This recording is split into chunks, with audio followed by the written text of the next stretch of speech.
فأنا ناصح لإخواني بالصدع بالحق تبيض وجوههم. السكوت في مسألة الحزبية يضرها، فاصدع بما تؤمر وأعرض عن المشركين.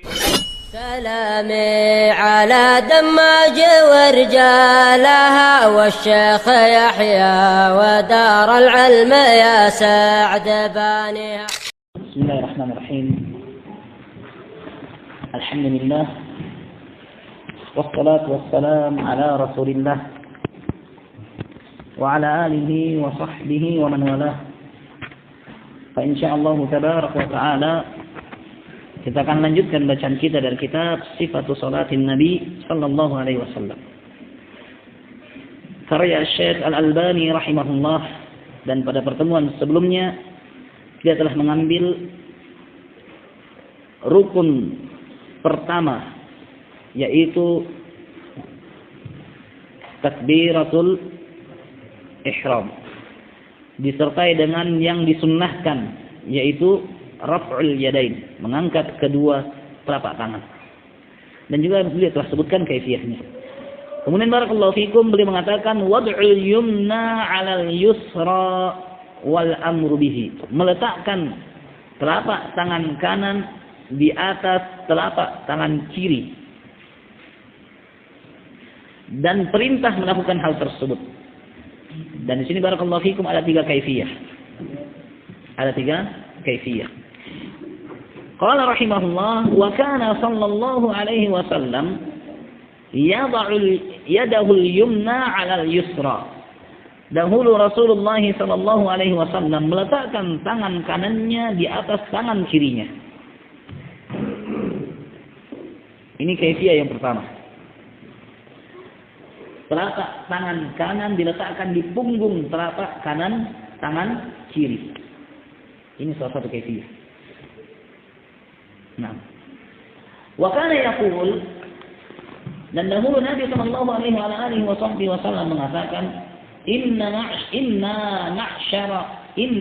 ma'syaral anbiya umirna bi ta'jili fitrina wa ta'khiri suhurina. Kami segenap para nabi diperintahkan untuk menyegerakan buka puasa kami dan mengakhirkan sahur kami. Wa an nad'u aymanina 'ala syama'ilina fis shalah, dan agar kami meletakkan kanan kami di atas kiri kami di saat salat. Dan lafaz ini barakallahu fikum umum, di mana meletakkan tangan kanannya. Hadis yang sebelumnya telapak tangan kanan di atas bahu telapak tangan kiri. Dan barakallahu fikum dari sahabat yang lain diriwayatkan oleh Imam Abu Dawud, barakallahu fikum wa kana yadhummu dzalik, dan dahulu Nabi menggenggamnya. Dengan artian seperti ini. Dia menggenggam persendian telapak tangannya, yaitu penghubung antara lengan dan juga telapak tangan. Datang juga dari sahabat yang lain, dan ini barakallahu fikum dengan sanad yang sahih dalam Sunan Abi Dawud, wa kana yad'u kaffahu ala sa'idihi. Dahulu Nabi alaihi salatu wasallam meletakkan telapak tangannya di atas lengannya. Sa'id, lengan bawah ini. Dan di sini barakallahu fikum tidak disebutkan wa yadummu, tidak digenggam. Sehingga cukup diletakkan seperti ini. Yang digenggam pada telapak tangan. Sehingga tiga kaifiyah dijelaskan oleh para ulama. Yang pertama barakallahu fikum, telapak tangan kanan tepat di atas bahu telapak tangan kiri.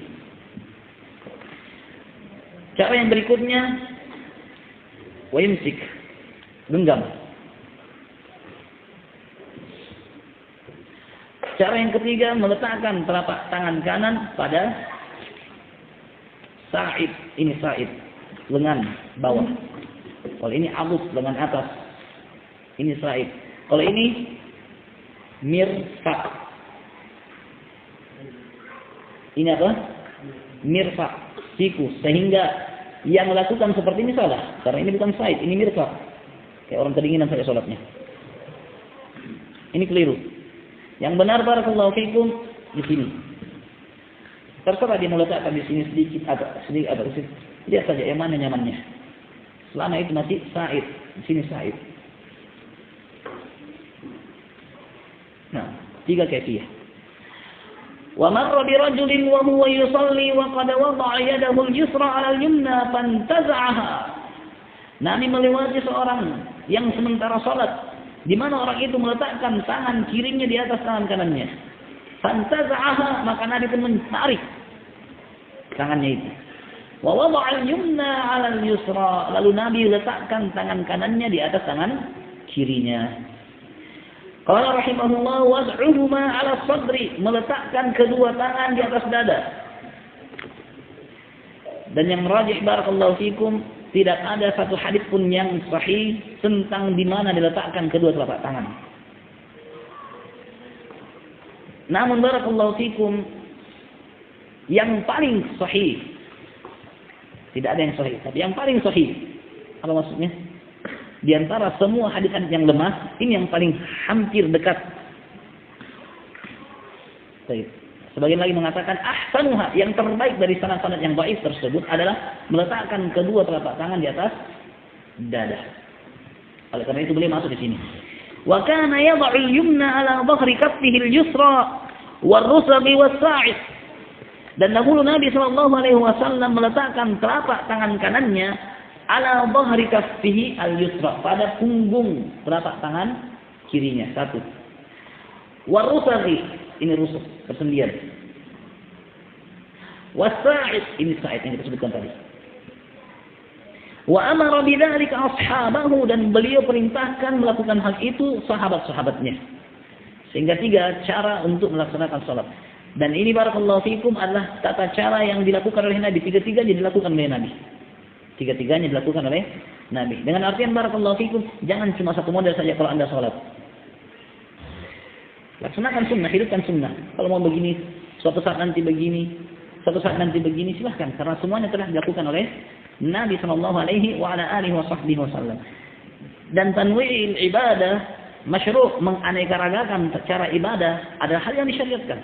Nabi telah lakukan, maka lakukan. Sebagaimana Nabi SAW pernah lakukan. Tapi kalau dia hanya mencukupkan dengan satu gaya, tidak ada salah. Namun ahsan dan afdal dia menghidupkan sunnah. Wa kana ahyanan yaqbidul yumna 'ala al-yusra. Yaqbidu bil yumna 'ala al-yusra. Dan kadang-kalanya Nabi SAW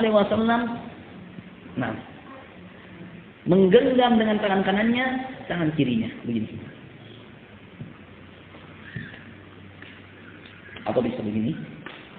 Di atas telapak bahu, telapak kiri, di atas persendian, dan kadang juga digenggam. Nah. Wa kana yad'uhuma 'ala sadri, dan dahulu beliau meletakkan kedua tangannya di atas dada.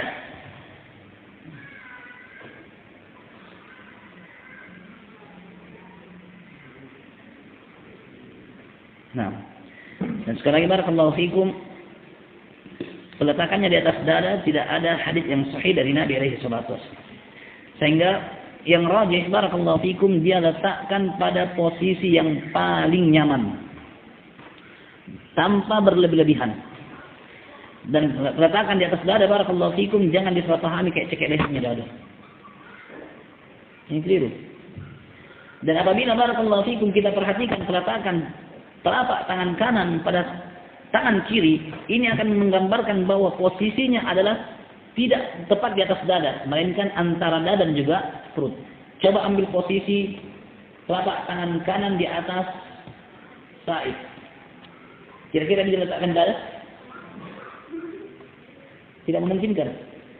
Begitu disebutkan bahwa telapak tangan kanan Nabi berada di sa'id lengannya, ini adalah gambaran bahwasanya posisinya itu bukan pas di dada, melainkan barakallahu fikum di atas perut, di bawah dada.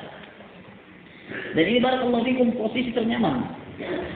Sementara tata cara gerakan salat Nabi alaihi salatu wasallam semuanya adalah posisi yang terbaik dan ternyaman. Demikian juga barakallahu fikum begitu diletakkan di sini. Sangat memungkinkan. Ataupun di sini. Dan sangat tidak memungkinkan barakallahu fikum kalau peletakannya seperti ini. Dia tahan perutnya seperti aja tuh. Ada yang lakukan, dan ini keliru. Nah, walaupun barakallahu fikum kita katakan tidak ada hadis yang sahih dari Nabi alaihi salatu wasallam peletakannya, tapi Hadis-hadis sahih menyebutkan bahwa Nabi meletakkan telapak tangan kanannya di sa'id lengannya. Dan hal ini barakallahu fikum sangat memungkinkan untuk diletakkan antara dada dan juga perut, tidak di dada. Dan ini sangat berat, susah. Apalagi barakallahu fikum gambaran salat Nabi sallallahu alaihi wasallam itu sangat panjang. Apalagi salat malamnya. Ini barakallahu fikum bikin pegal. Maka barakallahu fikum posisi terbaik adalah posisi yang paling nyaman, yaitu antara dada dan juga perut. Nah. Wa kana yanha an ikhtisari fi shalah. Wa huwa salbu alladhi kana yanha anhu. Dan dahulu Nabi sallallahu alaihi wasallam melarang untuk melakukan ikhtisar fi shalah. Dan inilah asal salib yang Nabi sallallahu alaihi wasallam larang. Ada yang mengatakan ikhtisar itu begini. Dan sebagian lagi mengartikan ikhtisar itu begini. Meletakkan tangan di arah ginjal, baik kiri ataukah kanan, dan ini yang terlarang. Nah, meletakkan posisi kedua telapak tangan di posisi pinggang, barakallahu fikum, adalah keliru. Apakah telapak pinggang seperti ini atau maksudnya seperti ini? Dan ini adalah hal yang dilarang oleh Nabi sallallahu alaihi wa ala alihi wasallam. Nah,